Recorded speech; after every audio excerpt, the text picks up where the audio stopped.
So thank you everybody for attending tonight's IEP 101, Empowering Parents and Caregivers by breaking down the basics of the IEP process. For those who don't know me, I'm Catherine Hughes and I am the proud director of family support and community engagement here at Achieving True Self. I have been working here for about 5 years, and I am also the mother of a 24-year-old on the spectrum. So I am one of those people who is blessed to wear both hats as both a parent and professional, and have certainly been through the IEP process on both sides of the table. I'm going to introduce my team members one by one, and then we're going to go ahead and get started with tonight's presentation. And again, anything you wanted to put in the chat box throughout tonight's presentation, you are free to do so.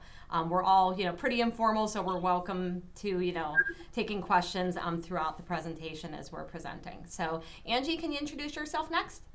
Sure, of course. I apologize, everyone. I had a little family emergency, so if I'm a little flustered, I apologize. My name is Angie Day. I am an RBT and soon to be BCBA. I have 2 more courses left. So super excited about that. Before coming to Achieving True Self, I actually was a special education teacher for about 10 years. I taught life skills. I did social emotional pre-K classroom. And then I also was a gen ed teacher. A mom of 2 teenage boys, Ryan, who's 19, Colton, who is 15. Colton is also on the autism spectrum and does have some other medical issues as well.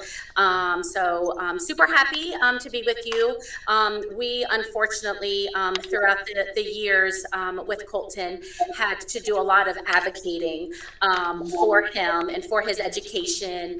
So a lot of the information that I've acquired has been through personal experiences. And I just, really want to be able to empower, parents and get that understanding of, what your rights are and what you can ask and things like that, because we all just want to do what's best for our kiddos. Absolutely. Thank you, Angie. Sure. Christina, how about you next? Hey everybody, I am Christina Abernathy, and I'm also on the Family Support and Community Engagement team. You've probably spoken to me before in the past with quality calls. That's me on the other end of the line. I'm married and have I have 3 children, a daughter that's 19 and twin boys that are 10, soon to be 11, so double trouble. Our one son, Ethan, also known as Bubba, is autistic and has some other medical issues as well, but he's kind of my fight behind all of the advocacy work that I do, not only at ATS, but outside of ATS as well. And just excited to be on the meeting and help give, another perspective and tell you guys more about the All About Me pages and profiles that we have to offer at ATS. So excited to be here. Thank you, Christina. Melissa, you next. Hello. Hi, my name is Melissa. I don't know if you can, I'm a little far down.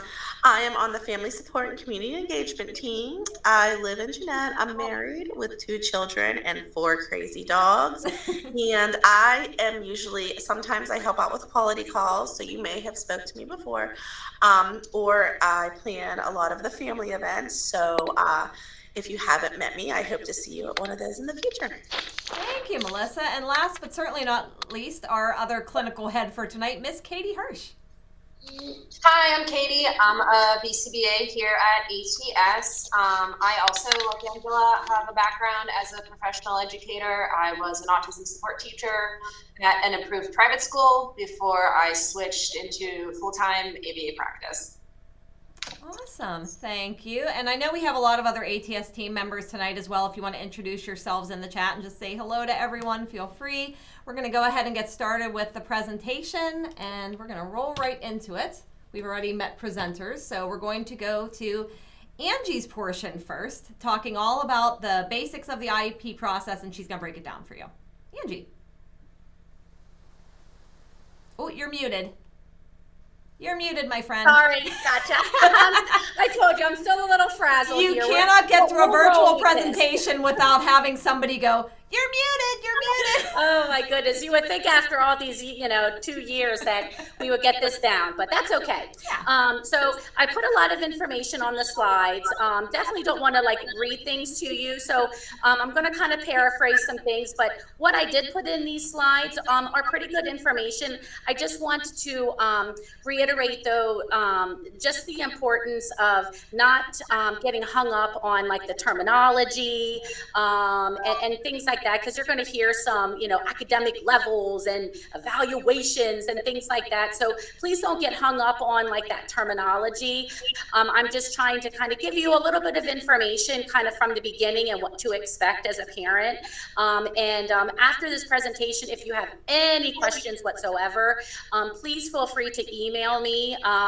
We can email the slides or what have you, or I can just kind of talk a little bit more in depth. So in order to receive an IEP, your school has to determine whether or not your child is eligible. And then under the eligibility, an IEP states that either it's academic, either behavior, academic, or your child has social emotional skills that significantly impact their education. And education is really key because obviously an IEP is a school-based written plan. So you have to think about whether or not your child's disability is impacting their education. And then I just wrote a couple little things here, like an IEP is a written document. It's an agreement between the school and the parents. And then an IEP actually has 3 basic components to it. So first you have the evaluation piece. And that's going to be key to determine whether or not your child is going to be eligible to receive services and to establish an IEP.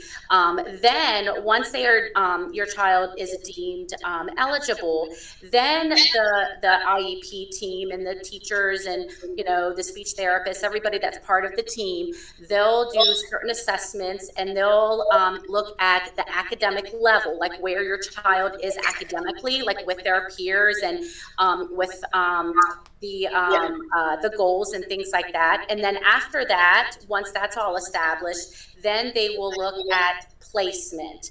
So placement is just like where your child would be best suited in the most least restrictive environment. So first of all, we're just going to kind of break down each component. So first of all, we're going to just talk about the evaluation piece.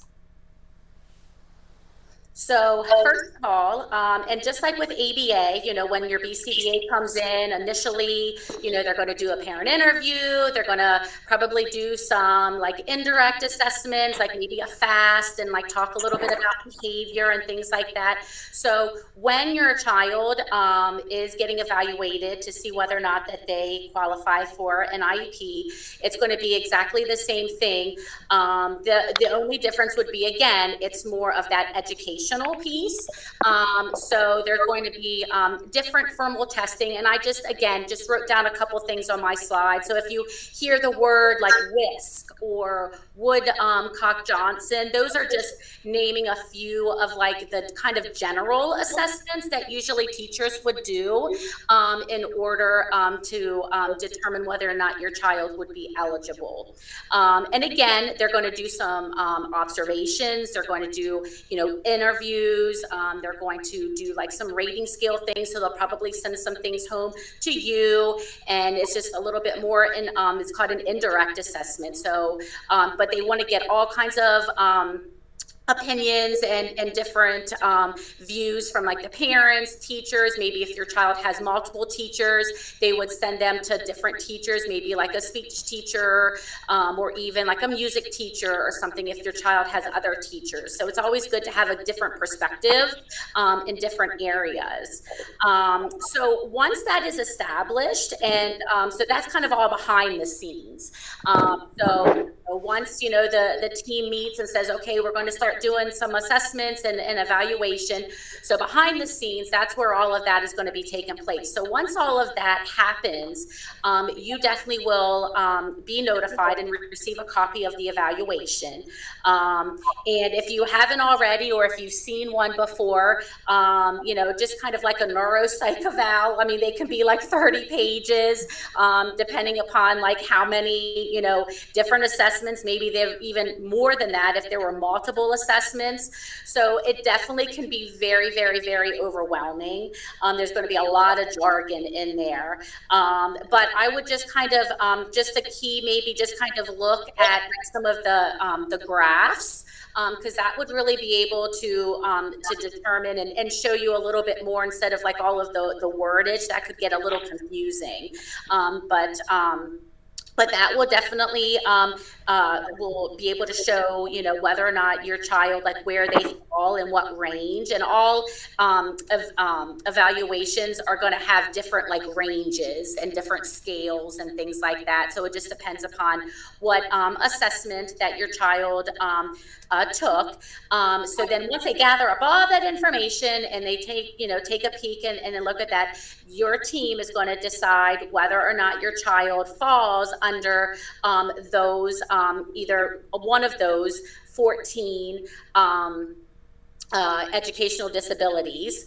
So we have like the autism, learning disability, other health impairment, developmental delay, speech and language, intellectual disability, emotional, hearing impairment, vision, multiple disabilities, orthopedic, and then traumatic brain injury. So those are like the categories that your child would be listed under and qualify for an IEP. And some can be multiple, and others, like my son Colton, is other health impairment because he has epilepsy, and then he also has a genetic disorder, but then he's also on the autism spectrum.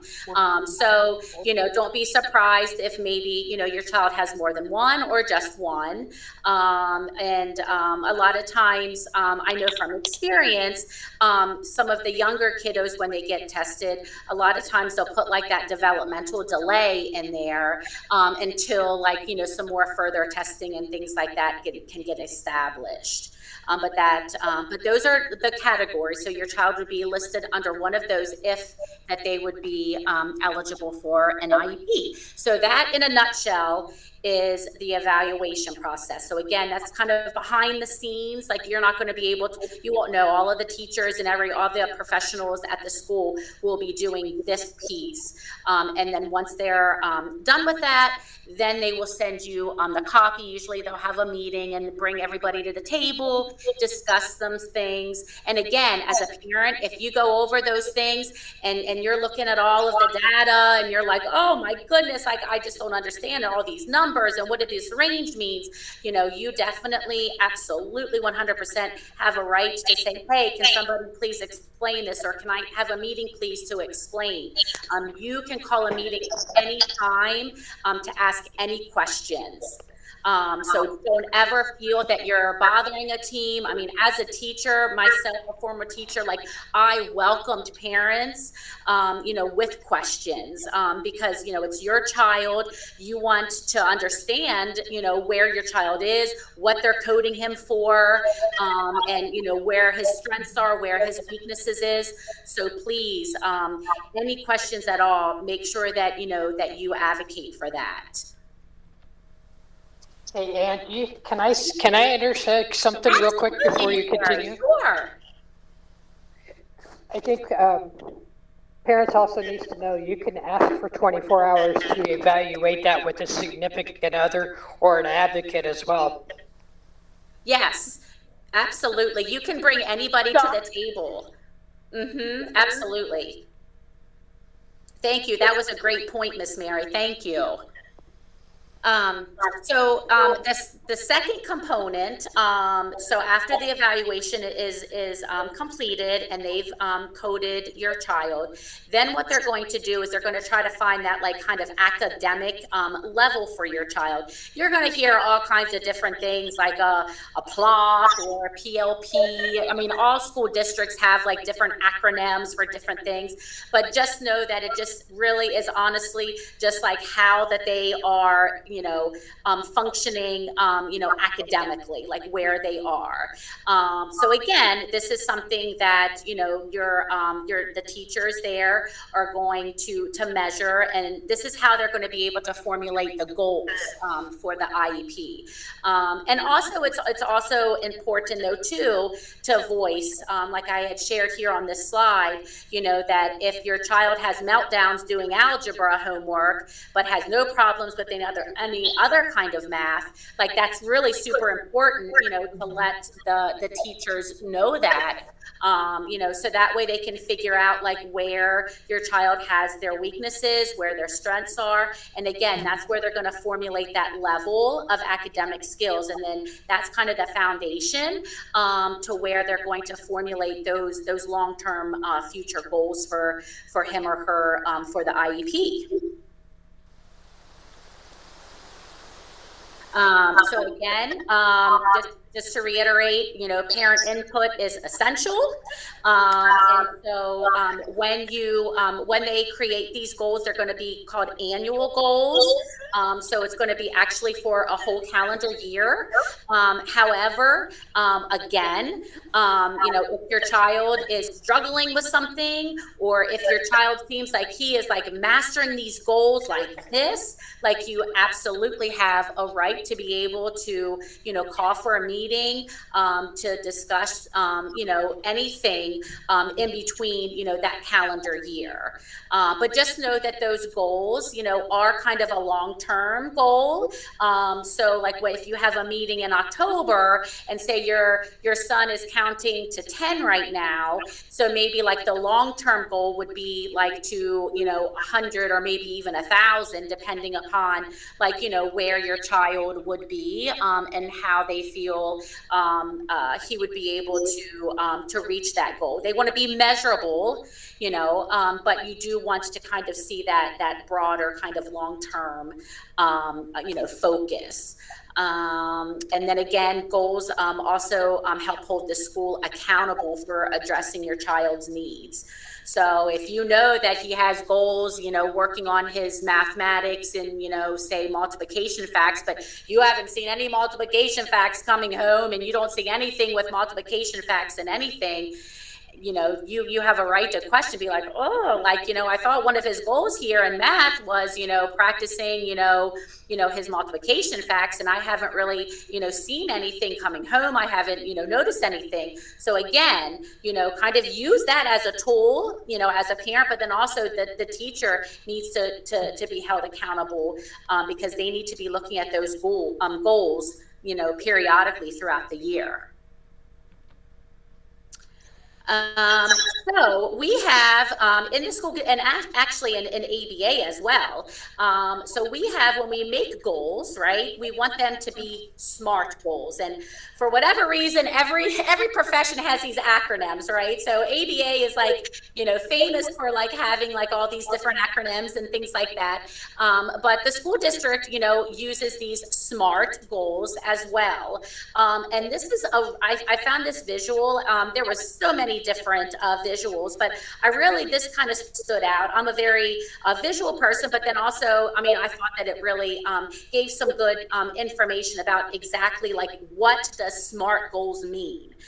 So when your team is establishing goals for your child, they need to be SMART.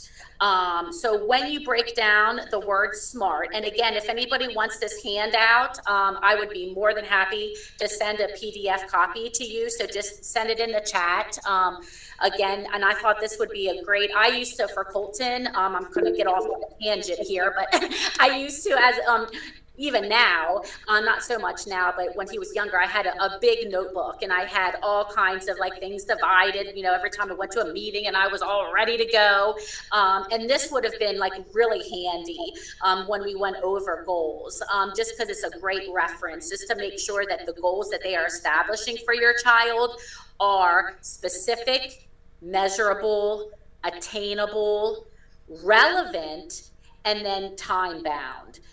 So again, I'm not going to, you know, read over the whole slide, but again, those are just kind of components that when you're thinking about these goals, you know, that the team is establishing for your child, just kind of, you know, think through your head, okay, well, what is this goal? Is it specific? You know, how will I measure, how are they going to measure his or her progress? And, you know, do the skills, you know, do they have the skills and the resources for that? Why is the goal important?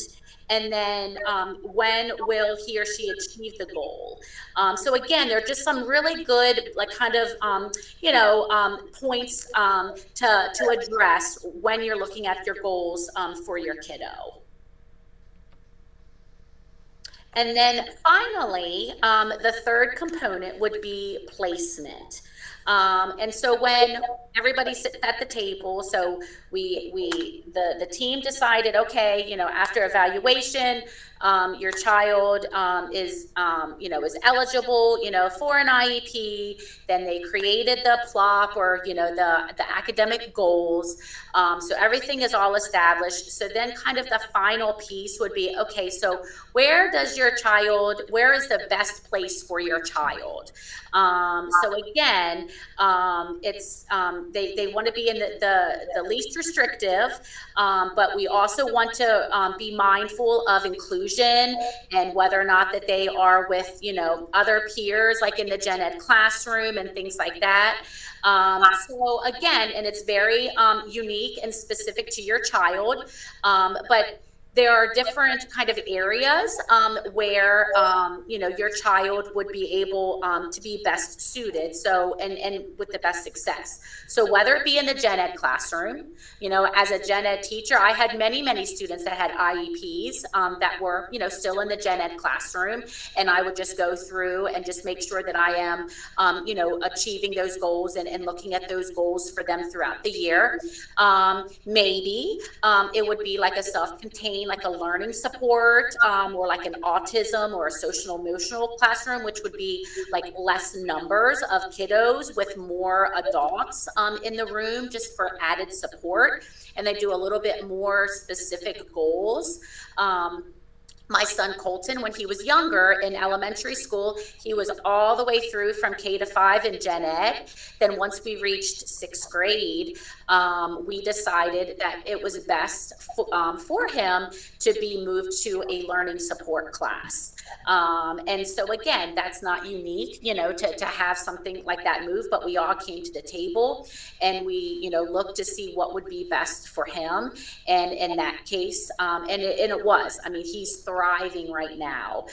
So it was the best thing for him.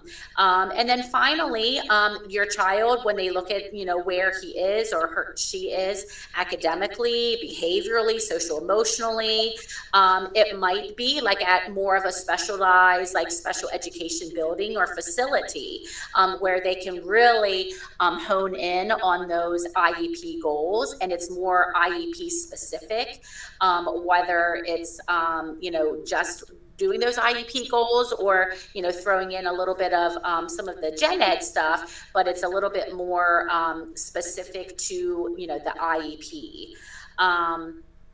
So yeah, so that is a lot of information. I know, and again, like I mean, I was a case manager. I was so I mean, if I apologize, like if I kind of like was like because you know, it is something. I mean, once you know, you kind of get into the realm of special education, it just kind of rolls off your tongue. But I was there. I mean, even though that I had you know, all this background, you know, being, you know, a new mom of a kiddo with special education, you know, and having an IEP where my older son didn't, like I was in your shoes, you know, sitting there there at the table. And even though I had all of this knowledge and background, I mean, I was scared to death. I didn't know what I could say and what I could do, and what was his right, what was my right, things like that. So we're all in this together. So this last two slides are just kind of tips, just to remember, like when we go to that IEP meeting, it can be very scary. It doesn't have to be, but it can be a little intimidating. So I just kind of jotted down a couple of things that I thought was important for parents to remember. So first of all, you have to know that you are the most important member of that team. You might not have a master's degree in special education, but you are his or her mom, right? Caregiver. And so without you, nothing is going to get done. So you have to remember that. So feel bold, feel empowered, and go in there because you know your child best. But with that being said, you also have to have an open mind, though. And that was really difficult for me. And I'll be very honest. It was really tough for me, to go in there knowing that, I had this teaching background, but then I had to keep this open mind when I was listening to other professionals across the table, telling me things about my son. And sometimes I disagreed. So it was really tough for me at first. And it still is sometimes, I'll be honest. But, I really found that over the years that if I were to just go in with a more clear, open mind, it just made the meetings go by so much smoother, and the dialogue, back and forth between team members and parents, you're just able to just have that respect. So, just to try to go in, even though if you're upset about something or, disagree about something, just try to go in with that open mind. Third, as a parent, like I shared before, you have a voice. So there's nothing you can't ask, like Mary shared. I mean, if you wanted to bring someone to the table with you, you could bring the mailman. you could bring anybody that you want to accompany you that makes you feel comfortable. You can do, and never be afraid, to ask or to explain anything. That is your right. And again, you have a right to have an advocate, anyone, to come into the meeting to share some information. And again, like I shared, typically IEPs are reviewed annually, but at any time throughout the year, if you are having questions or just something just doesn't feel right, or your child is making really, really good progress and you want to reevaluate his goals, you absolutely can do so. And again, that least restrictive environment, just keeping in mind like the different placements and where your child is most successful. That's where you want your child to be. And then finally, consider those modifications and accommodations that are part of the IEP. Those are really, really important. And they're kind of hidden, in the back of the IEP. At least it is for Maryland. I'm not sure. I can't remember about PA. We've been in PA for 3 years, and I'm still learning PA IEPs. I know Maryland very well, so they're kind of hidden back there, but they're supplemental aids. That's what it's called, and they're just different things that helps your child be successful in the classroom. So whether it's having frequent breaks or having a visual schedule or maybe like a behavioral plan or something like that gets more into a bit, but just maybe something a little bit more informal.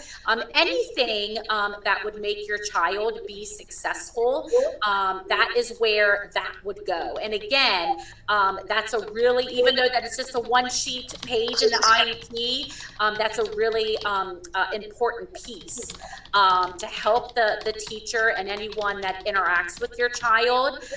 So again, just make sure that anything that can help your child, make sure that gets in there. And just a tip, I'm a big communicator. And when I found that when the team communicates best is where, we all are on the same page. So when in the supplemental aids, I always would have the team put in a communication log. And that is just something, and again, this is just like a little tit for tit, but it would just be something in there, just knowing that like I like communication and I think it's super important. And so if you're not getting notes and things from school and you don't know what's going on, you can always go back to the supplemental aids and be like, guys, like, I asked for this communication log. It's part of his IEP. It's in there. So again, that's just something that kind of is in there that you kind of know that you have. So that way, you know that you're going to be getting that constant communication, because they have to follow that IEP. I mean, it's a federal document and they have to follow it. So what's in there, they got to follow. So just a little tip from, from the years and years of me advocating. Once I put that communication piece in there, things were so much smoother. Again, just, take it with a grain of salt, but it just really helped our family, putting that in there. And is that it, Miss Kathy? I can't remember. I believe that is it for yours. Okay, I'm just going to awesome. go back over to the slides here. Yes, so are there any questions for our dear Miss Angie before we move on to Katie? And Katie's going to talk about our roles in the school, which is often very confusing for us as parents. So any questions for Angie? And at any point, if you want to leave something in the chat, again, you are welcome to do that, and then Angie can just respond in the chat separately. So you're getting a lot of applause, so you did a good job, Angie. I appreciate it. We appreciate you. Yes, and again, my apologies for being a little late, but I'm so glad I was able to hop on and chat with everybody. So I can't wait to hear Miss Katie. So I'll unmic myself here. All right. Thank you, Angie. So Katie, you're up. All right. How do I change the slides, or are you changing slides? I am changing the slides for you. I am your slide changer, chat monitor, recorder of the evening. All right. So we're going to talk about your BHT and BCBA's roles in the IEP process. So something I always clarify with my families, the ITP or the treatment plan that we provide to your child from ATS as part of our service is a separate document from an IEP that they receive at school. Our ITPs from ATS will include our behavior intervention plans. That is separate from any behavior plan, whether it's formal or informal, that the school may implement. Typically, if your child has behavior needs, a positive behavior support plan would be attached as part of the IEP document that the school provides. I know sometimes people say, oh, well, we already have a behavior plan, but if the behavior plan is from ATS, that is not equivalent to something that the school produces. So some of our learners at ATS do have BHT support in the school setting. If your child is receiving BHT support at school, the BCBA will be in the school building periodically to supervise the staff and to train. Typically, one of our goals of being in the school setting is to collaborate with the school staff, so your classroom staff and any other IEP team members. That being said, ATS staff, your BCBA, your BHT are not school staff. And we can be sometimes limited in what we can accomplish in the school setting because those school staff are not really under any obligation to take our advice or to follow what we're recommending, but it is something, that we try to collaborate and build that rapport so that we can get that follow through with school staff, but that is something to keep in mind. BHTs in the school setting are going to be collecting data as directed by the BCBA. the data that they're collecting is going to be towards the goals that we have for our treatment plan from ATS. We cannot collect data for IEP goals.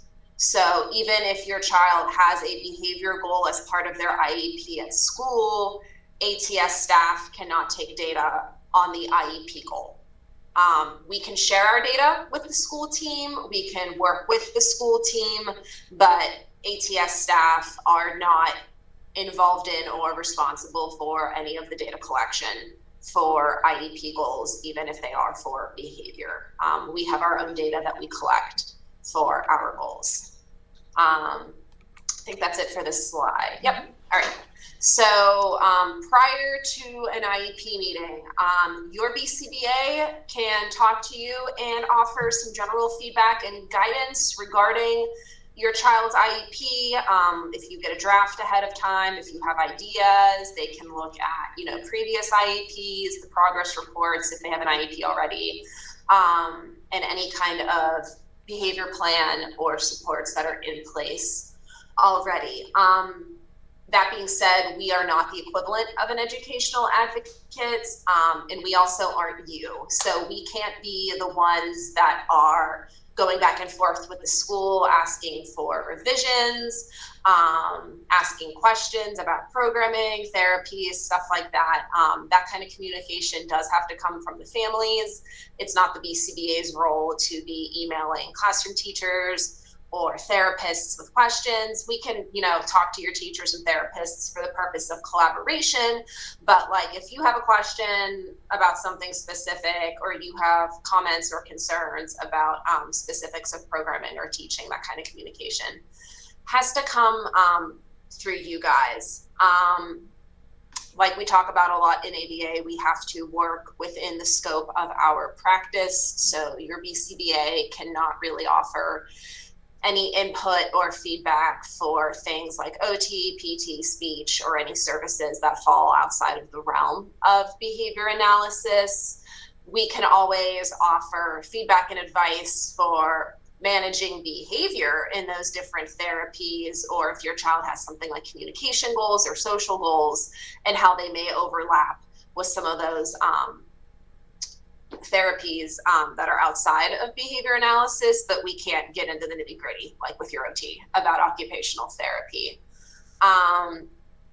Your BCBA, depending on their experience and background, if they have an educational background, may be able to give you some basic feedback regarding, things like restrictive procedures, least restrictive environment, physical management, stuff like that. If they have that background to know about those things, but if you have significant concerns about those kinds of issues, that is the point where you should be looking at an educational advocate. So during an IEP meeting, so BCBAs can attend IEP meetings. BHTs do not attend IEP meetings. That is not part of their role. That is not something they can bill for. I know a lot of people sometimes struggle with that just because we recognize the BHT as the person who is in school with your child every day. They have a lot of insight. They know them really well, but just unfortunately, that is not their role. Your BCBA is lead on the case for your child's ABA services, so they're the one that is going to be in the meeting. Obviously, when I'm going into an IEP meeting, I always talk to my BHTs, make sure I have up-to-date information. If they have any feedback for me, that is part of my job to be communicating with my BHTs about my learners, but ultimately only the BCBA is going to attend the IEP meeting. So in the IEP meeting, you can expect your BCBA to be reporting on your client's progress as it relates to any goals that are running at school or goals that are running at home. I should mention too, even if your child is only getting ABA services at home, your BCBA can still attend IEP meetings. So even if your child is not getting BHT support in school, your BCBA can still come to the IEP meetings. They can report on current performance levels. They can, comment on the child's needs and share data. I know a lot of the school staff that I work with do like to see the data that I have if that's something they're interested in. And BCBAs are always going to advocate for evidence-based behavior and teaching interventions in the school setting. And evidence-based just means interventions that have, peer-reviewed research backing to them. These are things that have been proven over and over again in the field by professionals. There's scientific literature to support them. That's the kind of stuff that we want for our kids, like solid science-based stuff. In the IEP meetings, your BCBA cannot get really deeply involved, in things about academic subjects, other therapies, extracurricular activities. It can be tricky. I know with BCBAs like myself who come from an educational background, I can't wear both hats at the same time. In this role, I am only a BCBA. I have a background in teaching, but I can't really, be wearing that hat in an IEP meeting. So your BCBA cannot get into stuff about, how math is being taught or the math curriculum, but they can speak to how to support that learner's behavior or communication needs in math class, if that makes sense. And like I said before, they have to stay within their scope of practice, so they can't really be advising on, the applications of other therapies like OT or speech, but they can talk about, again, supporting behavior, supporting communication needs, and supporting social needs, within those other therapies or other settings. BCBAs also cannot provide the types of advocate services, like specific educational advocate services for legal or ethical concerns. So if you have concerns about the legality of something that the school is doing, or you have significant ethical concerns, that crosses over into where you would be seeking an educational advocate. I'm going to pause you for 1 sec, Katie. We have a question in the chat. Angie, you may be able to help with this one. I see you just responded in the chat. So I was just going to say the same thing, but I thought you might want to take that one. No. And I was just trying to word it, to see like how I could word it. But Sean, that's a great question. Because I know that kind of is a little difference between PA and Maryland. Because in PA, we definitely have a lot more of our BHTs or like the RBT in Maryland, which is the same thing. It's just different acronym. So in Maryland, not so much. We do have a couple RBTs that work in the Head Start setting, or like maybe go to like some daycare settings. Very few actually go into the public school system. We might have a couple that do some pull outs, but it definitely looks different than in PA. Yeah. But again, it's case by case. So, I mean, I definitely don't want to say absolutely we don't, but it definitely looks a little bit different in Maryland than it does in PA, if that helps a little. Yeah. I would add too, even here in PA, the schools are not required to allow BHT support in schools. They can turn you down. It does seem like, at least here in the Pittsburgh area, based on my experience in talking to some of my peers in the field, it seems like a lot of the approved private schools are not allowing BHT support to come in. I know we've had some luck getting BHT in public schools, like in the school districts, but the school can say no. And right now, there's nothing we can really do about that, even if we feel it is clinically appropriate to have that level of support. They can say no, and it's not just because of COVID. They can just flat out say no, unfortunately. I mean, and unfortunately that happens with schools. It happens even in daycare settings, that they have the right to say, this is our building, this is our policy. We can certainly, we have written letters of support before saying this is a child that receives ABA, and we have given that to schools in the past in Maryland to try to do the minimal advocacy that we're allowed kind of within our scope to advocate for the services. But it is very seldom seen, in my experience too, in Maryland schools, that they would let in RBT or BHT. But it's not to say that it's unheard of. So I would definitely encourage you to, either with working with an advocate or just using your voice as a parent too, if you feel like that's something your child needs, to definitely fight for that. It's a great question. All right, I'm going to move on to the next slide for you, Katie. Yes, please. And speaking of advocates. Yes, so educational advocates. When I talk to my families about educational advocates, I always say, do your research. Right now in this country, anybody can hang out their shingle and be an educational advocate. There are no federal guidelines about it, and there is no accredited certification process for special education advocates. So when you're looking for somebody, I would suggest, look at their qualifications, look at their background, look at what their experience is. Some educational advocates do come from a law background. Some ed advocates I know come from professional educator backgrounds. It all depends. Like I said, anybody can decide that that's what they want to be. Just do your research. You want to find somebody that has, familiarity with your child's needs, your family structure, special education specifically, and somebody that's going to advocate again for those evidence-based interventions. So it's time to talk to an educational advocate, when, you have concerns about non-evidence-based behavior interventions being used, especially if your school is turning down ABA support in the school. If you believe restraint or seclusion is being used inappropriately or dangerously, it's not being documented or reported to the state, or it's being used punitively. Some examples of that might be, if the school is telling you that they are having to put their hands on your child to keep them safe, to keep other kids safe, if they're running away and they're having to catch them. I hear that a lot. If your child is being removed from the general ed setting for behavior reasons and spending a lot of time in a different room by themselves, those are all, valid concerns that you should be looking at with an ed advocate. You could also pull in an advocate if you believe your child has behavior needs that are interfering with their ability to learn or be safe, and the school is, refusing to evaluate. They need to get on the ball about that. Your child has a right to an education, and your child has a right to be safe at school. And if you believe they have behavior needs that are interfering with that, the school should be moving promptly to evaluate and get them set up with what they need.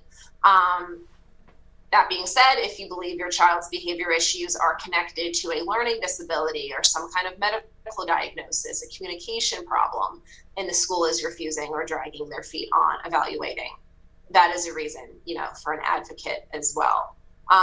Question from Jennifer: can schools such as News Story force you to sign that they can restrain?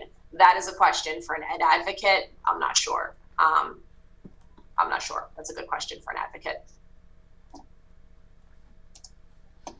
I also mentioned if the school is stating that your child is having problem behavior that you believe is actually developmentally appropriate behavior or uncontrolled behavior related to a disability. So, for example, I work with a lot of younger kids in a preschool type setting. I've met a lot of professionals that, have expectations for in-seat behavior for 3 and 4 year olds that is not developmentally appropriate. And if you're looking at something like Billy's not staying at circle time for 20 minutes, well, Billy's 4 years old, that's not a developmentally appropriate expectation, therefore it's not really problem behavior if he's not remaining in his seats. Or if we're talking about an individual that has a seizure disorder, a lot of seizure activity can look like intentional voluntary behavior, but it's not problem behavior. So those are some things sometimes that I've seen schools get into conflict over. Same with behavior related to tic disorders such as Tourette's and stuff like that. That's not learned behavior. That's not behavior that is under the student's control. Therefore, labeling it as problem behavior and treating it like that, is not going to be appropriate. So that's some stuff to think about as well when you're looking at an ed advocate. All right. And that's the end of her section. Any other questions for Miss Katie as she's wrapping up her section about what we can and can't do in schools? And again, if you think of something later, you're always welcome to put it in the chat and we'll continue to answer your questions. We're going to move on now to Christina, who's going to talk about All About Me pages and vision statements.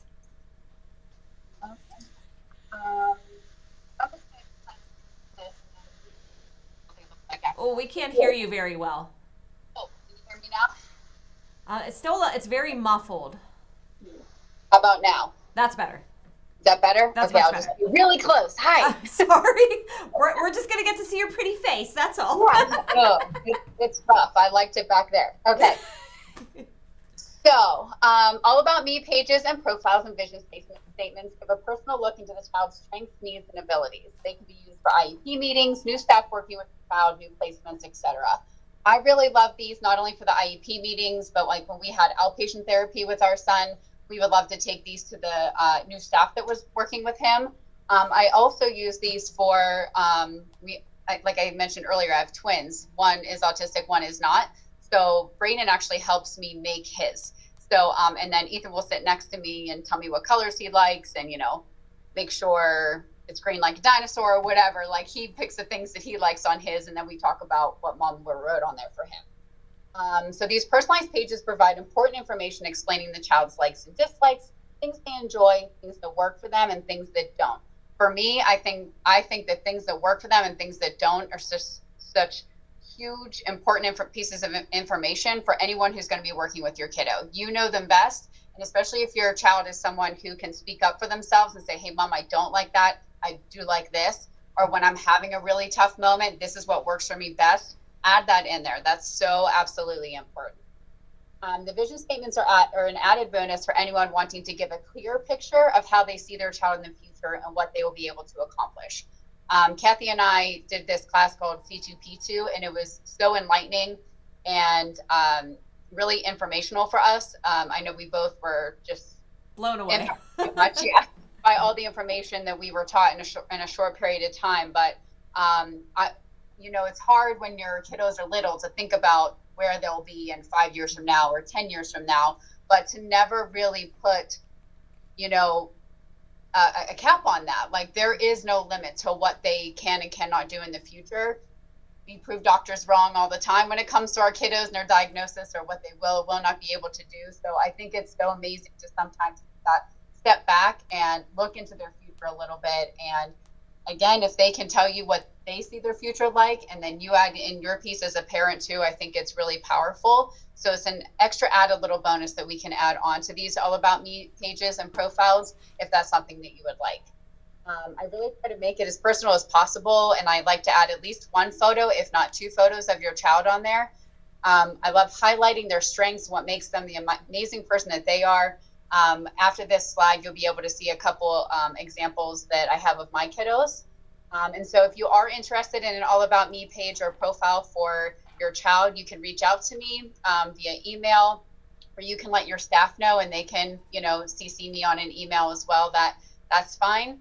I also add that if your child is able to answer the questions, please let them. So whenever you fill out the form, again, if your kiddo is able to sit there with you and answer any of those questions with you, person-centered care and helping you fill out the paper is so important.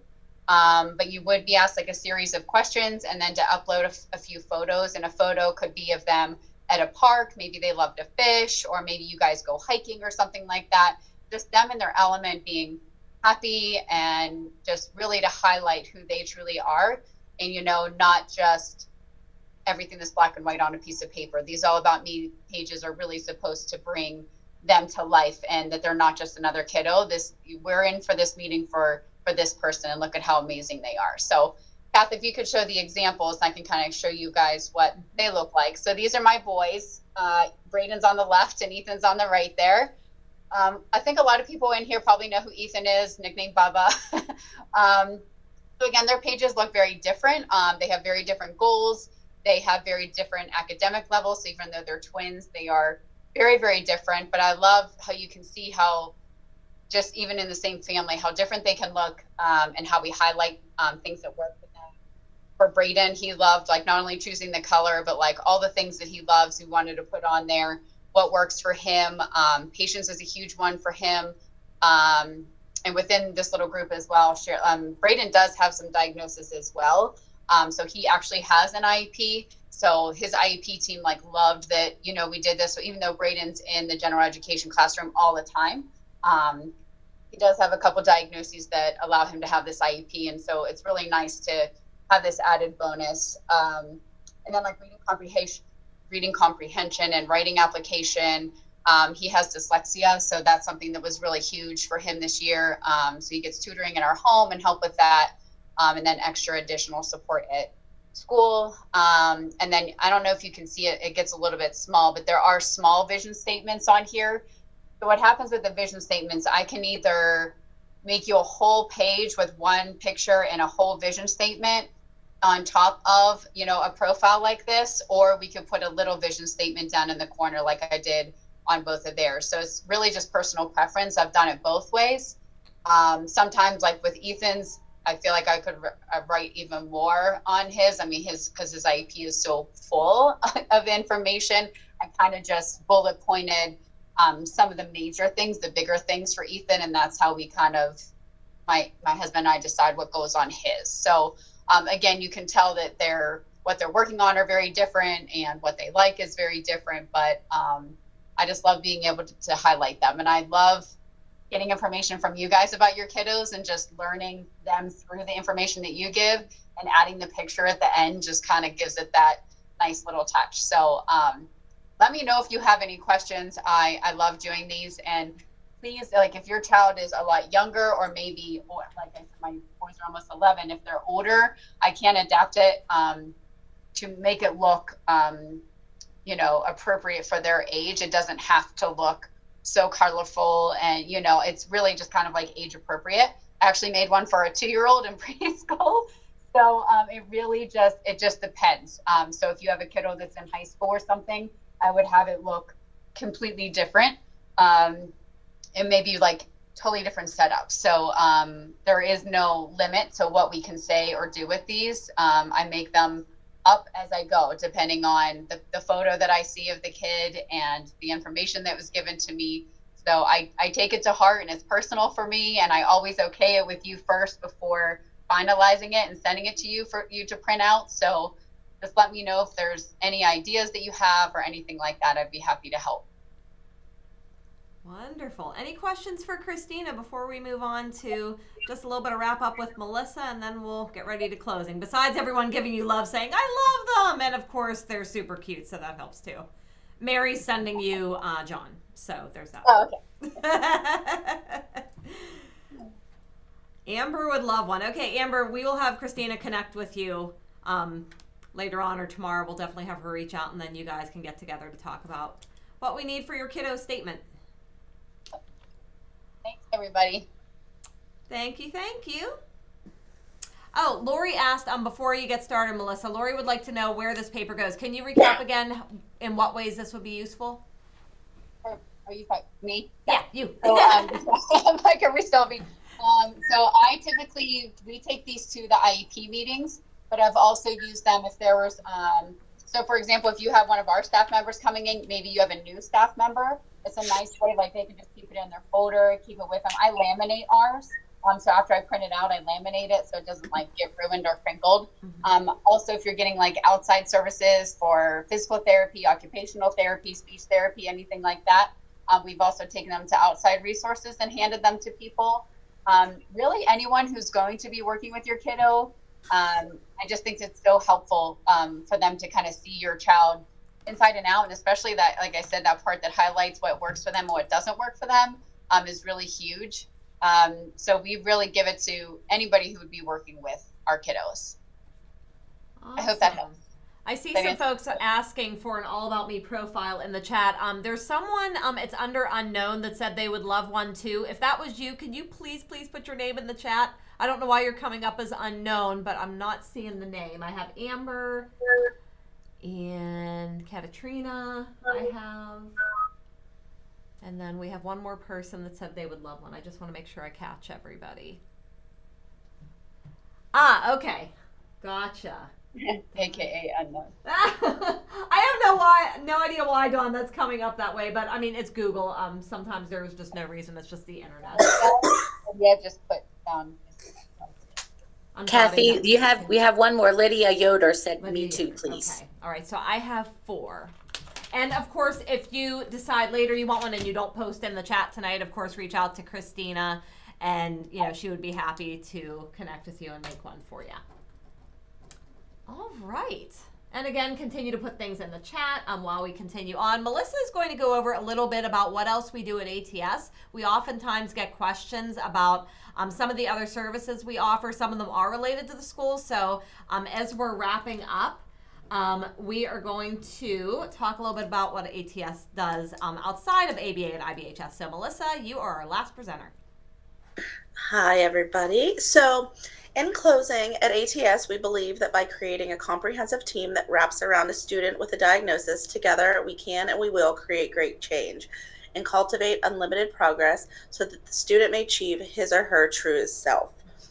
We can accomplish so much together than if we work alone in separate environments on the same goals.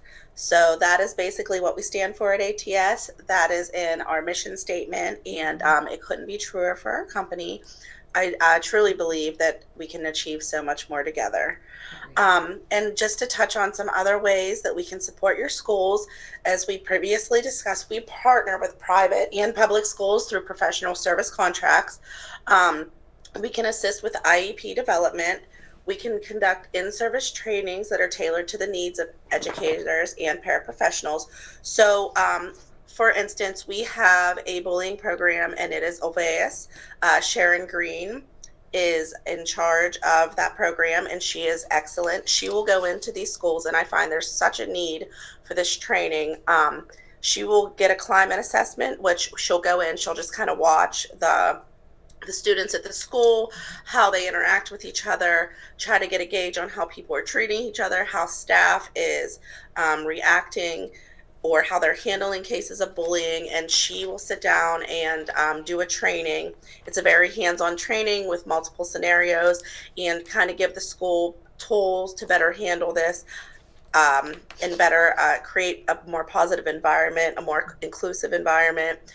It's a great program. I've sat in with her for some of the trainings. I personally would love to get fully trained on it, but that is something that we do.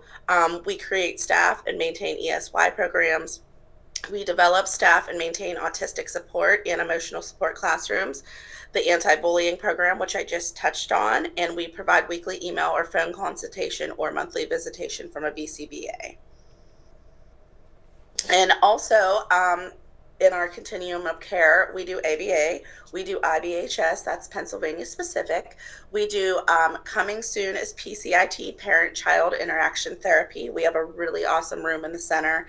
That's going to be in our North Huntington office.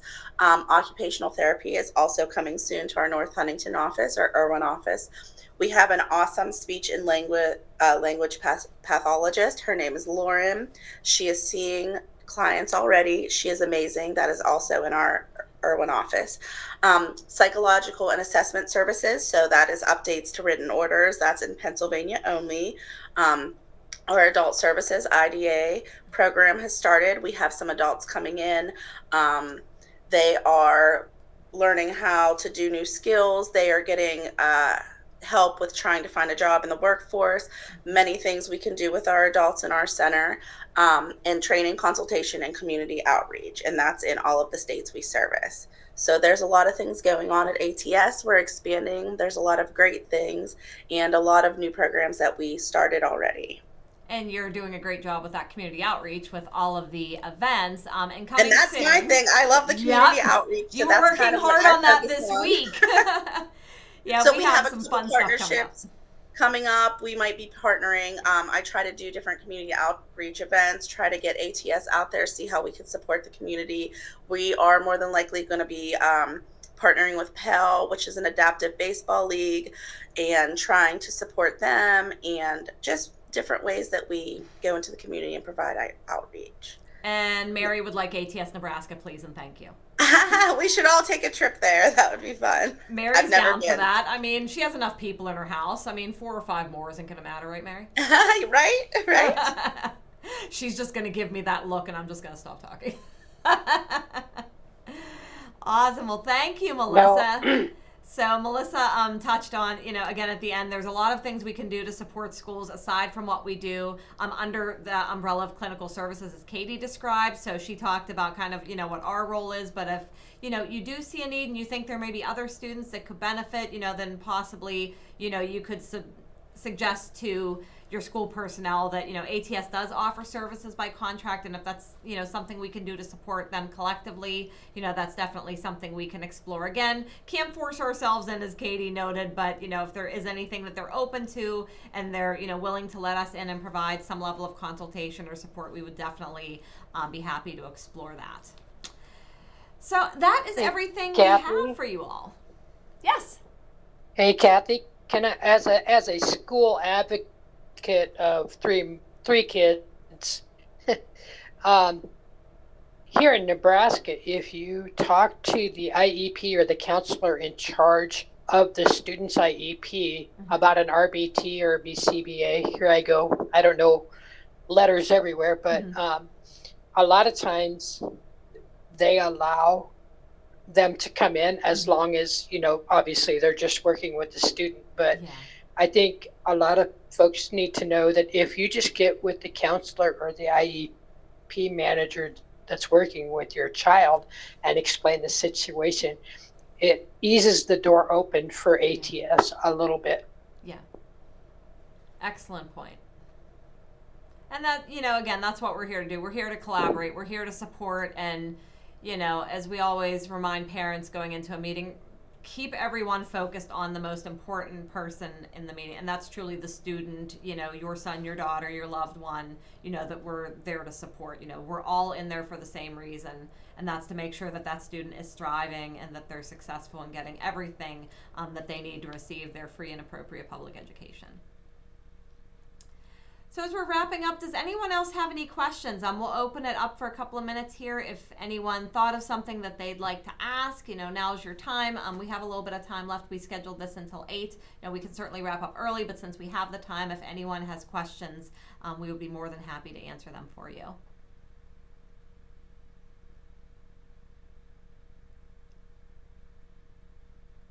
And if not, you can certainly send us an email. You can send an email to the Family Support Team.